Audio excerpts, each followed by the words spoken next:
All right, welcome to the Explainer, everyone. I am absolutely pumped to get into this one today because we are getting out the virtual whiteboard, lacing up the cleats, and breaking down the tape on what the rulebook officially calls Law 11 of the IFAB Laws of the Game. Now, for the rest of us mere mortals, it's just known as the offside rule. And let's be real, this is without a doubt the single most debated, misunderstood, and complained about regulation in all of global sports. Seriously, if you've ever spent even 5 minutes watching a soccer match, you have heard the screaming from the stands. So grab a seat, get comfortable, because we're going to dive deep into this whole thing with the energy of a post-game tactical breakdown. Okay, we have to start right here. But he was past the last defender. Man, we hear this classic line every single weekend in pubs and living rooms all over the globe. Casual fans look at the offside rule and they kind of just think it's this simple barrier, right? Like it's just designed to prevent goal hanging. You know, when a striker just sets up camp right by the opponent's goal, sipping a coffee, waiting for an easy tap in. But honestly, that is a massive oversimplification. The modern implementation of this rule creates immense, and I mean immense, tactical complexity on the pitch. The reality is, what casual fans think is happening out there and what the actual rulebook says is happening, well, they're basically two entirely different games.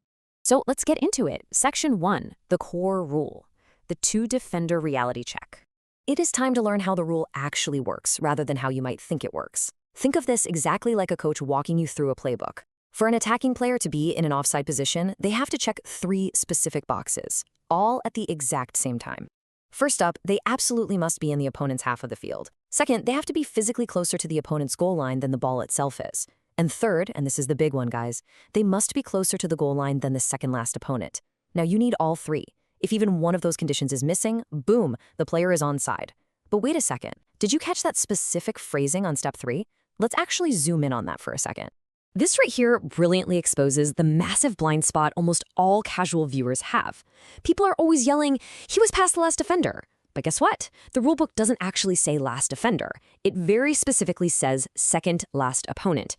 And why is that? Well, because the opposing goalkeeper usually counts as the last opponent. That means the final outfield defender playing the backline isn't the last opponent at all. They're the second last opponent. They're the ones actually forming that invisible offside line. So the absolutely crucial question becomes, what happens when pure chaos strikes?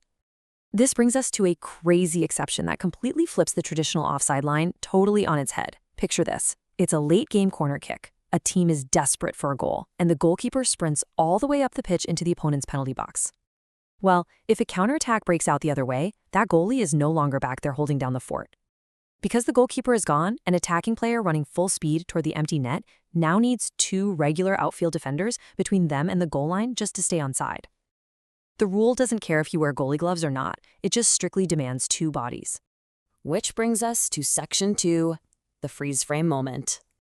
Okay, I need everyone to pause and literally freeze the frame in your mind right here. We need to shift our entire focus to the exact critical millisecond a pass happens. This timeline breaks down what is easily the single biggest optical illusion in sports. Offside is judged strictly, and I mean strictly, at the exact millisecond the ball leaves the passing teammate's foot, right at the point of initial contact. It is absolutely not judged when the attacking player eventually receives the ball. This is exactly how the classic beat the offside trap run works. If our attacker is safely tucked behind that second-last defender exactly when the ball is kicked, they are totally allowed to turn on the jets and sprint past the defense while the ball is hanging up there midair. When they finally catch up to the pass a couple of seconds later, yeah, it looks to the naked eye like they're miles offside, but it's actually a perfectly 100% legal play. But that begs the question, what exactly needs to be behind that line? Well, enter the body parts clause. Only specific body parts can actually put a player offside. We're talking the head, the torso, the thighs, and the feet. Basically, the rule of thumb is anything you can legally use to score a goal. Notice what's missing there? Yep, hands and arms. Because a player cannot legally score a goal with their hands or arms, an outstretched arm pointing forward asking for a pass literally never counts toward the offside line. Moving right along to Section 3, active involvement. When the whistle blows. So we know where you're allowed to stand and exactly what body parts actually matter. But here is where we really need to dial up the intensity. Simply standing in an offside position is totally legal. You can literally hang out back there all day long. The referee's whistle only blows, and the penalty only happens when all that chaos ensues and you get actively involved. There are 3 distinct ways this goes down. First is interfering with play. That's simply touching a ball passed by your teammate. Second is interfering with an opponent. This means you're blocking the goalie's vision or physically challenging a defender for the ball. And third is gaining an advantage, which is playing a ball that randomly rebounded off the goalpost or after a goalkeeper's save. Now, here is the exact loophole that makes sports pundits completely lose their minds on television every single weekend. It all comes down to the difference between a deflection and a deliberate play.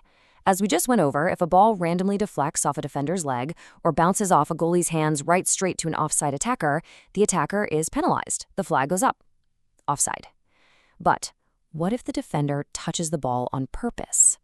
Oh boy, this brings us to the defender's mistake. Get this. If a defender makes a fully conscious, controlled, and deliberate choice to kick or head the ball, but they completely botch the execution and accidentally shank the pass backward directly to the offside attacker, that attacker is suddenly totally onside. Because the defender made a deliberate play, a brand new phase of play officially begins that completely wipes away the attacker's original offside status.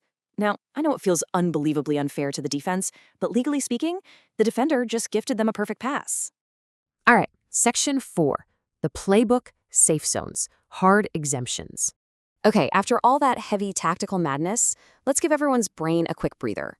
Let's talk about the absolute safe zones, where the offside rule just magically disappears from the playbook entirely. I'm going to rapid fire these because they are concrete, hard and fast exemptions. If you receive the ball directly from any of these 3 specific restarts, you cannot be called offside, period, no matter where you are standing on the pitch. Number 1, a throw-in from the sideline.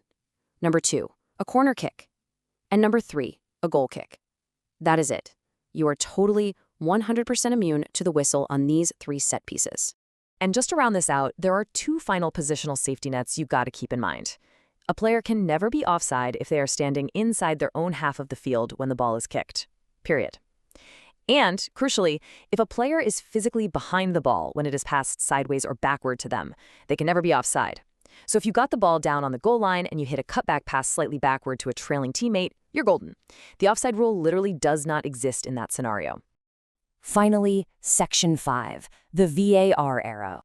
Now listen, we cannot possibly talk about Law 11 without talking about the modern era. Video assistant referees, VAR, have taken what used to be a very human judgment call, right?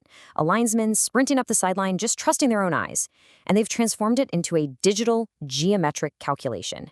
And that intense calculation has brought us to this wild absurdity. 3 millimeters.